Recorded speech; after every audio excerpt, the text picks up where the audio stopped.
In a small countryside village, there lived a sturdy, loyal dog named Max and a tiny, curious mouse named Milo. Max was the guardian of a cozy farmhouse, and his days were spent chasing away intruders, barking at strangers, and ensuring the safety of his human family. Milo, on the other hand, lived in the shadows of the farmhouse, sneaking around for crumbs and bits of food to survive. Max and Milo had never officially met, but Max was aware of the tiny mouse's presence. He would often grumble to himself, "That little mouse better not cause trouble. This is my farmhouse, and I won't tolerate mischief." Milo, too, was wary of Max. "He's so big and fierce," he would think. "I must avoid him at all costs." One chilly evening, a storm rolled over the village. The wind howled and rain poured down in torrents. Inside the farmhouse, Max was curled up in his warm kennel, watching over the sleeping humans. Suddenly, he heard a faint squeak near the pantry. Alert and ready, Max bounded into the kitchen to investigate. There, shivering in a corner, was Milo, his tiny body drenched from the storm. He had ventured too far from his hiding spot in search of food and was now exposed. "What are you doing here?" Max barked, his voice booming like thunder. Milo trembled, his tiny voice barely audible. "I'm sorry, Max. I was just looking for something to eat. The storm ruined my nest, and I have nowhere else to go." Max growled softly, his instincts telling him to chase the mouse away. But as he looked closer, he noticed how small and helpless Milo seemed. The storm outside raged on, and Max couldn't bring himself to turn the little mouse away. "Fine," Max said gruffly.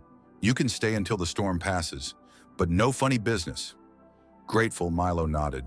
"Thank you, Max. I promise I won't cause any trouble." As the days passed, the storm showed no signs of letting up. Milo kept his promise, staying out of the human sight and tidying up crumbs he found along the way.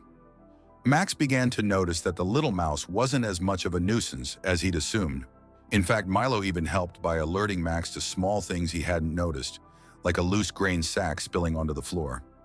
One night, as the storm continued to howl, disaster struck. The wind blew open a small window in the pantry, allowing rain to pour in. The dampness caused the grain sacks to topple, creating a mess. Max barked loudly to alert the humans, but they were fast asleep, unable to hear over the sound of the storm. Milo scurried over. "I can help," he squeaked. "You?" Max said, skeptical.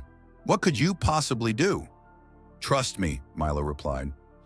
Using his tiny size, Milo crawled into the narrow spaces and began pushing the sacks back into place. Max used his strength to brace the heavier sacks, and together they managed to stop the grain from spilling further. By morning, the pantry was saved, and the humans were none the wiser about the chaos that had unfolded during the night. Max looked at Milo with newfound respect. "You're not so bad for a little guy," he admitted. "I guess size doesn't matter as much as heart." Milo beamed. "And you're not so scary for a big dog. Thank you for giving me a chance." From that day on, Max and Milo became unlikely friends. Max protected Milo from the dangers of the outside world, and Milo repaid the favor by helping Max with tasks that required a small, nimble touch. Together, they proved that even the most different creatures could form a bond of trust and friendship.